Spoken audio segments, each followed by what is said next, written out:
Drama serial मैं मंटू नहीं हूँ। इस बार दोनों खानदान के बीच में जंग बढ़ने वाली है। सर मंटू के चेहरे के ऊपर इस बार बिन्यामीन जोरदार थप्पड़ मार ही देता है। उधर सिराज ने इस बार फैसला कर लिया है कि वो इस बार गर्दन काट कर ही सुलह करेगा। फरहाद की गर्दन जब तक वो काटेगा नहीं तब तक वो सुलह नहीं करने वाला है। आने वाली किसकी मुकम्मल कहानी में आप सभी दोस्त देखेंगे। उधर घर में इस बार पहुंच ही जाता है हजरत मेकाल अपने बाबा के साथ और यहाँ पर मियाँ साहिब भी मौजूद होते हैं कि कागजात को यहाँ पर लेकर आया जाता है। मियाँ साहिब यहाँ पर आकर बात करते हैं, कहते हैं कि सुलह कर लो दोनों खानदान के बीच में, क्यों चाहते हो आप दोनों के खानदान के बीच में कातिल हो। यहाँ पर इस बार मियाँ साहिब कॉल कर ही देते हैं बिन्यामीन को और कहते हैं कि तुम्हारे बेटे ने अमृतसरी की बहन बेटी के ऊपर हाथ डाला है। यहाँ पर इस बार ये सारी की सारी सुलह खराब होने जा रही होती है। यहाँ पर पेपर जो इस बार बिल्कुल भी सिग्नेचर नहीं करते और सारे के सारे पेपर पाट कर इस बार फेंक ही देते हैं। मियाँ साहिब ये सारा का सारा माजरा देखने के बाद बहुत ज्यादा हैरान होते हैं। सिराज की बीवी भी ये मामला देखकर हैरान होती है। सिराज बोल पड़ता कहता है कि इस बार अगर सुलह होगी तो उसका सर काट कर हो गई, उसकी गर्दन काट कर लेकर आ जाए मियाँ साहब, मैं दोबारा इस सुलहनामा के ऊपर सिग्नेचर करने के लिए तैयार हूँ। ये इस बात सुनने के बाद यहाँ पर फूफो तो बहुत ज्यादा खुश होती है। दूसरी जानिब बिन्यामीन इस बार घर में भागा भागा पहुंच जाता है, जहाँ पर अपनी बीवी को कहता है कि सुलहनामा इस बार बिल्कुल भी उसने एक्सेप्ट नहीं किया, ना चाहते हुए भी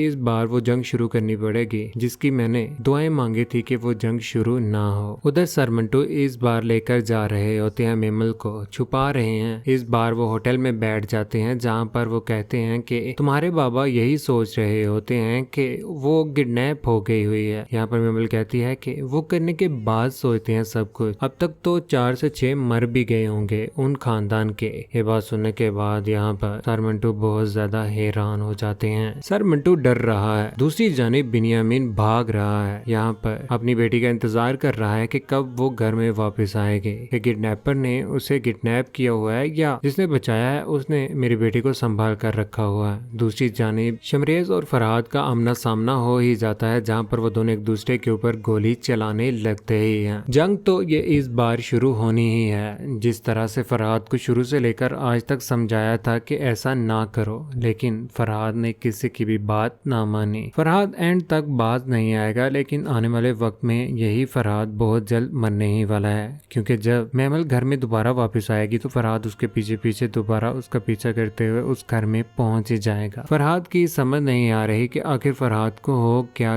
गया हुआ है। मेमल के पीछे यूं पागल हुआ है जैसे बचपन की उसकी मोहब्बत हो। फ्लर्ट तो वो शुरू से करता आया है, इफ्रा के साथ भी उसने फ्लर्ट किया और आज वो मेमल के साथ भी यूं ही कर रहा है। सुलह को खराब करने में भी फरहाद का ही हाथ है। फरहाद इन दोनों खानदान के बीच में इस बार ये लड़ाई पैदा करके खुद तो मर जाएगा, लेकिन मेमल की जिंदगी को भी वो तबाह कर गया, क्योंकि मेमल उस लड़के के साथ जब निकाह करना चाहती थी तो उस लड़के को भी फरहाद ने कत्ल कर ही दिया। कौन कौन चाहता है कि मेमल इस बार सिर्फ और सिर्फ सर मंटू की होनी चाहिए, ना कि किसी और की। फरहाद के कत्ल का सुनकर आप सभी दोस्तों को कैसा लगा, नीचे कमेंट सेक्शन में अपनी मोहब्बत भरी राय का इजहार जरूर कीजिएगा। चैनल को सब्सक्राइब करने के बाद बेल का बटन जरूर दबाइएगा। अपना ख्याल रखिएगा, दुआओं में याद रखिएगा। अल्लाह हाफिज।